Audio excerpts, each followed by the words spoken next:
Salut tout le monde, c'est Quentin. Aujourd'hui, on va parler du Realme 7, un smartphone milieu de gamme, et ça risque de vous intéresser. Et c'est parti.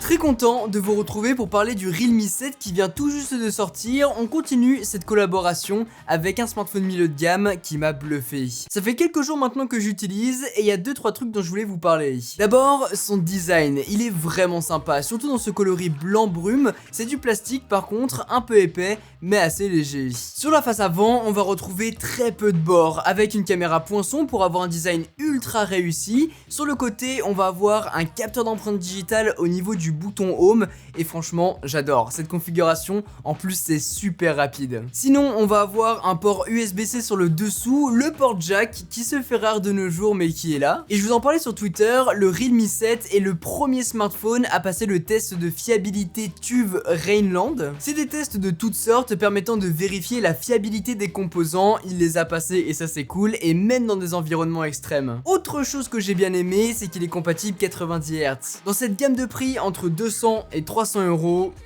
quel plaisir. C'est devenu ma norme personnelle en termes de sélection de smartphones pendant cette année 2020 et bientôt 2021. Ça permet d'énormément fluidifier notre smartphone pour que ce soit vraiment agréable, et allié au processeur Helio G95, c'est idéal pour du multitâche, de la navigation web ou bien pour faire du gaming. De ce que j'ai testé, il encaisse super bien avec les jeux gourmands, c'est rassurant. À voir ce que ça donne avec le temps. L'écran, lui, fait 6,5 pouces avec une résolution Full HD+, de 2400 par 1080 pixels. Un écran lumineux qui occupe plus de 90,5% de la surface avant, et je trouve les couleurs vraiment jolies. En tout cas, pour du Netflix ou du YouTube, c'est top. Et ça ne va pas trop impacter la batterie de 5000 mAh qui est très efficace. D'une part, grâce à son autonomie qui reste très correcte, on est là sur une bonne grosse journée environ. Mais surtout, grâce à la recharge rapide Dart de 30 watts, il peut être chargé à 100% en 65 minutes, environ 50% en 26 minutes, et ça c'est génial. Je ne cesse de le répéter, mais tant pis, pour moi c'est tellement plus important d'avoir une recharge rapide plutôt qu'une grosse autonomie. Au moins quand tu te poses, tu branches ton téléphone en 2 secondes et il recharge très rapidement. L'avantage ici, c'est qu'on a les deux. Depuis 3 minutes, je le recharge et je suis passé de 54 à 60%. Si jamais ça vous intéresse.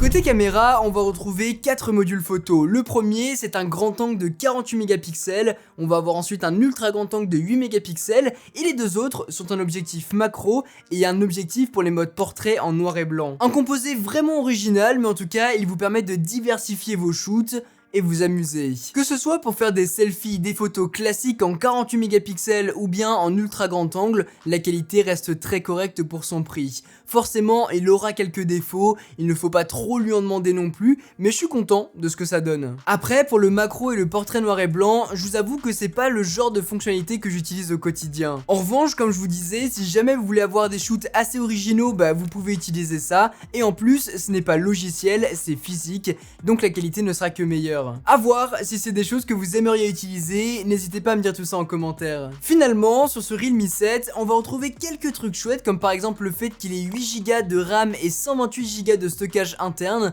en tout cas sur la version que j'ai là. On va avoir 2 slots de carte SIM et un port de carte SD jusqu'à 256Go, du Bluetooth 5.0, Android 10 du coup dessus, une coque de protection fournie dans la boîte, sans oublier le fait que vous avez désormais 3 ans de garantie offerte par Realme au lieu de 2. Bon, en tout cas les amis, pour cette vidéo, j'espère vraiment qu'elle vous a plu. Si c'est le cas, n'oubliez pas de mettre un gros pouce bleu, de vous abonner et d'activer la cloche si ce n'est pas encore fait. Très content de travailler une nouvelle fois avec Realme sur le Realme 7, un excellent rapport qualité-prix que je peux que vous recommander. Sur ce, c'était Quentin, passez tous une très bonne journée. Tchou!